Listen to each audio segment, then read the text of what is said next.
Yo, what's going on, gang? Today I wanted to make a graphics video. This absolutely changed everything for my game. Like, this made the biggest improvement in frames out of anything I've ever tried, watched. These settings, like how I have these laid out, works to a T. So what I personally did is I went through the benchmarks. Like, I ran benchmarks over and over and over.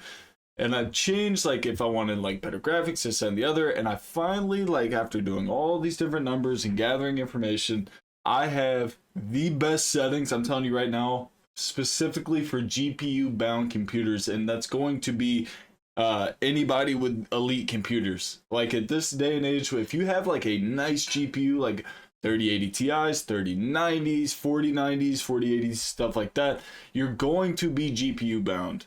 These are the settings you're going to want to run to get the most frames. If you have a really low GPU, you might get an improvement with this, but maybe not. This, I know for sure, this is for all of us who have heavy rigs, all right? So look, graphics, borderless is what I run. You do get more in exclusive. I run borderless, I do.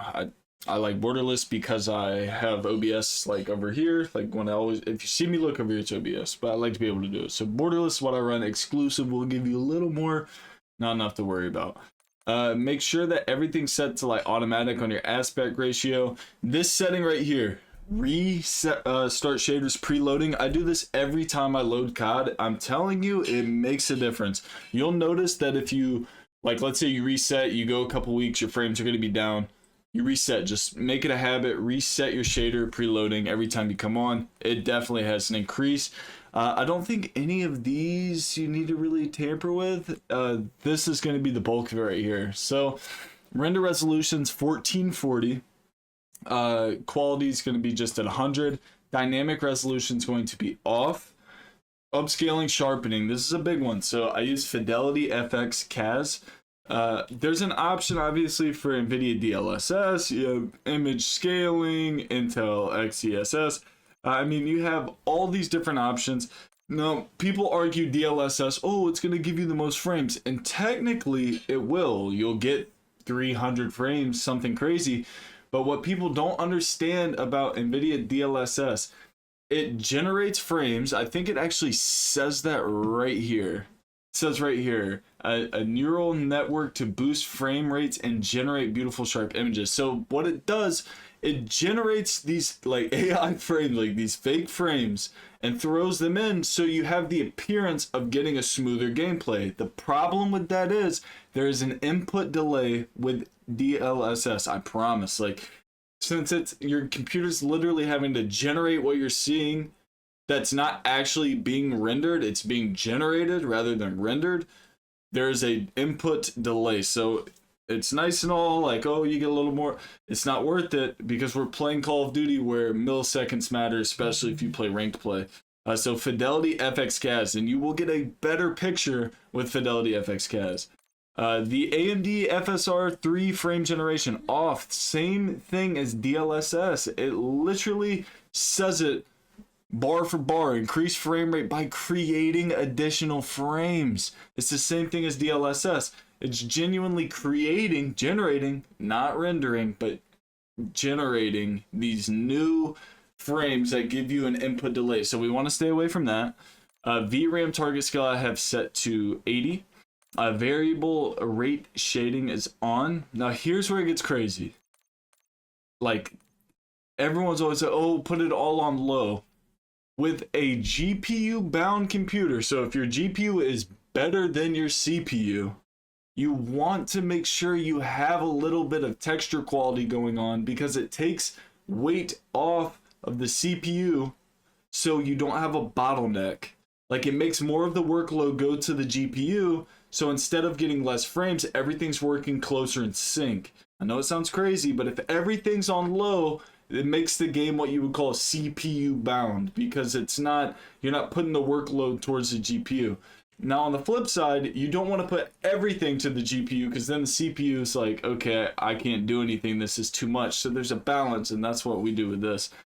So we have normal on texture resolution, high on the anisotropic texture filter, depth of field, obviously that's off, detail quality low, very low on particle resolution, bold impacts on. You can turn these off if you want. I like having them because I do videos where I show spray patterns. You know, when I show the best class, I like to make sure everybody knows what the spray pattern is for that build. Shader quality low. On-demand texture streaming is minimal. Allocated texture cache size is going to be set to 16. That's important. Make sure you don't skip that. Local texture streaming quality, I have set to normal. You can put that to low. I personally keep it on normal, and again, I'm telling you, it's pulling weight off the CPU. It's really helping a lot. Shadow quality is low. The only reason I don't have this on very low, when I put shadow quality to very low, everything was like little Minecraft action on the shadows, and I honestly wanted those to smooth out a little bit. So that is set to low. Screen space shadows off on occlusion. Let's see. Screen space reflections off, static reflection quality low, tessellations off, volumetric quality low, deferred physics quality is off, weather grid volumes off, and water quality off as well. I don't think I skipped any of the drop downs. I guess on Fidelity FX CAS, the strength is at 70. If you want to play around with that, because everyone's computers are a little bit different, I prefer 70. You can go up to 80 if you want. You can go down to 60. I would change in increments of 10, and I would play around with what you think's best. But for me, 70 is money. View, we have the motion reduction preset, so I have this off, and we don't need any of these right here. Arachnophobia mode, actually this is crazy. So it takes the vermin zombies, like the little spider guys, and like zombies, whatever, it takes their legs off, so they're just like little floating, looks like caterpillars almost. Field of view is set to 120. I know a lot of people talk about running 110, stuff like that. I run 120, man. It gives you the least amount of visual recoil. I don't have any problem running that. I run affected, not independent. Wide makes the gun a little bit smaller, less visual recoil.